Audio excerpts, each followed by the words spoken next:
block of Highland Street, and he immediately fled on foot. Officers pursued Guzman Rodriguez on foot and took him into custody in the 300 block of South Prince Street. Guzman Rodriguez actively resisted arrests and attempts to take him into custody, and a taser was successfully deployed, ending the pursuit.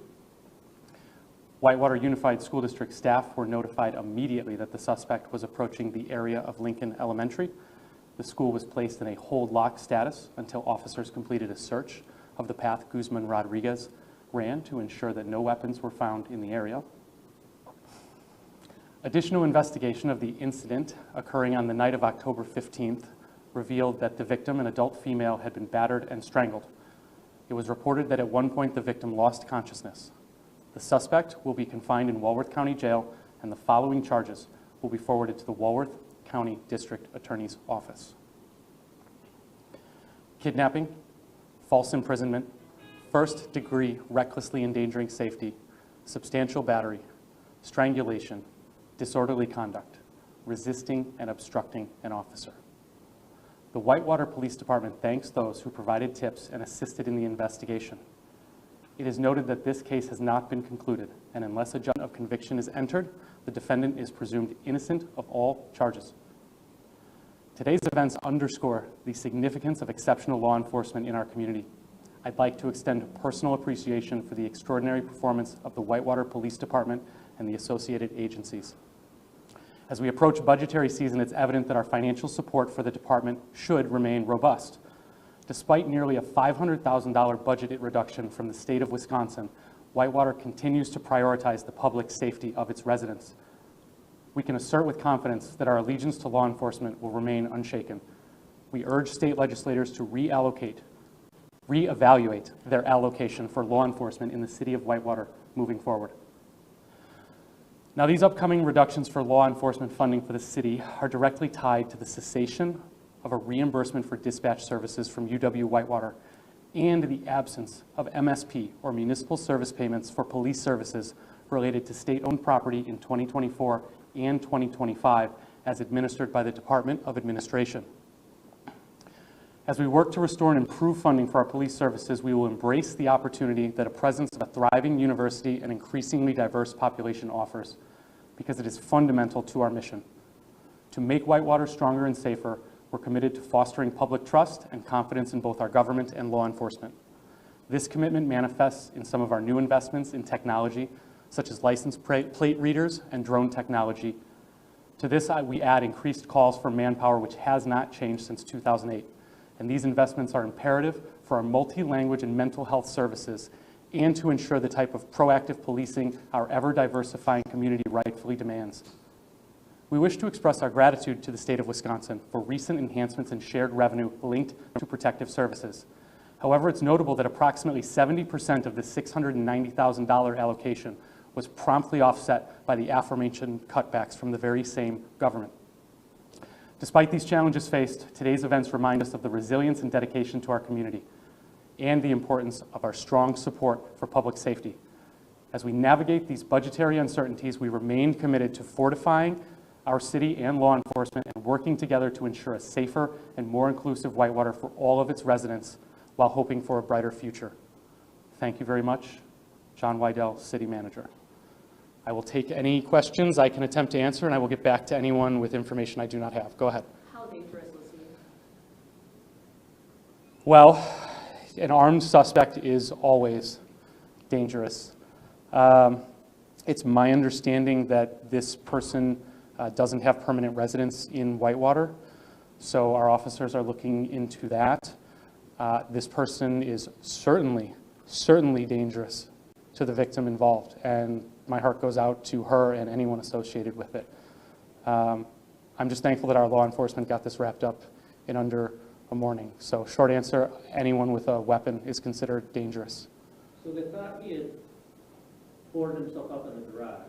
Where was the actual assault and kidnapping? Where did that take place? So I don't have a perfect answer to that. I believe it took place in the house that the police first entered, but I lack a perfect answer. So I do want to make sure that I look into that and get back to you. Go ahead again. Who called for help? I don't know at this time. I'm sorry. I truly wish I had more. Due to the nature of investigation, a lot of this is being kept, within law enforcement until we have a clearer picture. Was the victim hospitalized at any point? At this time? It's okay. I can keep dealing with Okay. it. Yeah, no, these are all questions because I want to know the answer to these questions so I can get you all answers.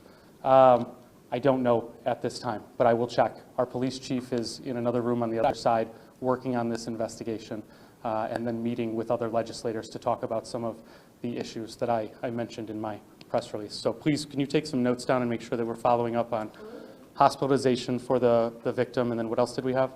Who called for help? Who called for help? What else? Do you know if the suspect had a prior criminal record? I don't, but I'm certain that's something that's going to be coming out soon. Is it believed that he was on foot the entire time, or at any point was he in a vehicle? I can't remember if that was said at all. That I believe I can't answer, and I believe it's presumed that he was on foot or had access to a bicycle, but at no time did we think that, unless being picked up by someone, did we think that vehicle was an option.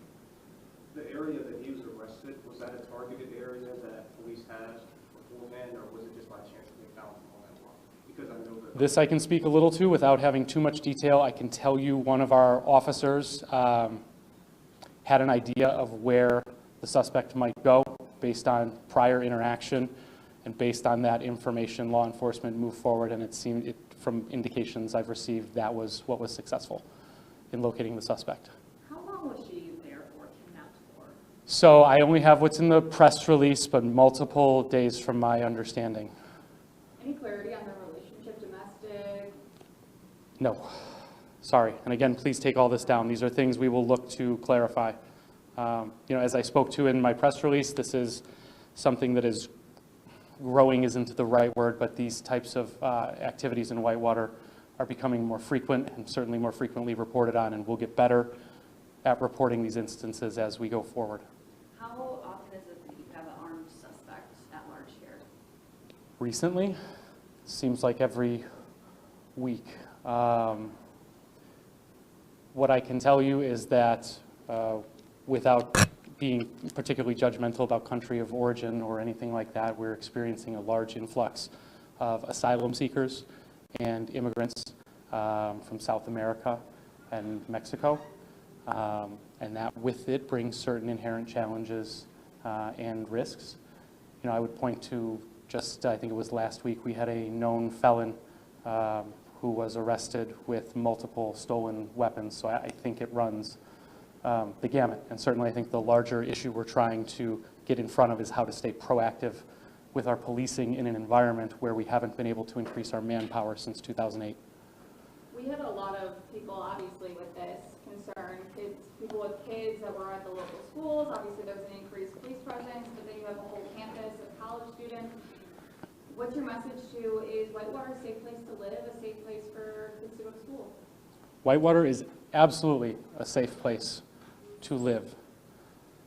Any community that is a university community, and any of the communities like ours, including others in Walworth County and across the state that are experiencing challenges such as an increased MLL population. We have about 30% MLL in our school district, and we have approaching 20% special needs in our school district, which represents challenges that are community-wide and far-reaching. Overall, we have a very safe community, and I would point to how quickly this was wrapped up by local law enforcement and to the technology that we've been able to implement to help us expedite our investigations and our results. I also believe it's important that we're forthright and we get out in front of these things when they happen so we can account for them and then certainly take questions and become better informed for everyone moving forward. So we're not trying to draw unnecessary attention to this incident. However, the nature of the incident itself is one that requires what we're doing right now. I'll take a couple more questions, and I think my chief of staff wants me to wrap it up. What's the feeling knowing that this was a somewhat a quick response from the local, from your police department, that you're able to bring the worry from the folks around? Well, I hope I say and do this correctly, but I believe it was Officer Borchardt? Borchardt? No, Borchardt. I think I got it right the first time. Officer Borchardt, who was our Officer of the Year, who was the one who was able to help us determine the location of the suspect. So what I would point to is we have people on our law enforcement staff that have been here a long time. They bring institutional knowledge. They bring that credibility, and most importantly, they bring an understanding of our community that makes our citizens safer. Do you know why these asylum seekers are coming to Whitewater that you've seen in the last couple of weeks? Yeah, I can touch on that briefly. As I understand, we had a labor attorney conduct a training and put together kind of a brochure and toolkit for our community. And it's our understanding that there's a sponsorship component, meaning the ability to move through some of these programs require that you have someone established here that can essentially vouch for you or establish where you will be in your living arrangements. So it tends to be that families or friends will use one another as references until they can become established and find residential housing and jobs elsewhere. Go ahead. I just want to follow up to that. Yep. Do you know if this suspect was an asylum seeker? I have no idea. None. I'll take one more if you got it, otherwise we'll call it. Do we know if the suspect or the victim had any connection or relation to the university or the high school, saying that the suspect was 18? Do we know that? I do not, but we'll look into that. I think if you're bringing the school into it, I think that was more a product of the direction the suspect chose to flee as opposed to any direct connection otherwise. Okay, I want to thank you all for your time. Appreciate it. Thank you. Additionally, if anyone has any follow-up questions. Get ready for an improved news experience. The all-new Channel 3000 News app is here. Tailored for your news the way you want it with a customizable homepage. Stay informed effortlessly. Swipe through articles without returning to the home screen. And no more waiting. The new app loads faster than ever, ensuring you get news updates instantly. Download the all-new Channel 3000 News app today. Your gateway to news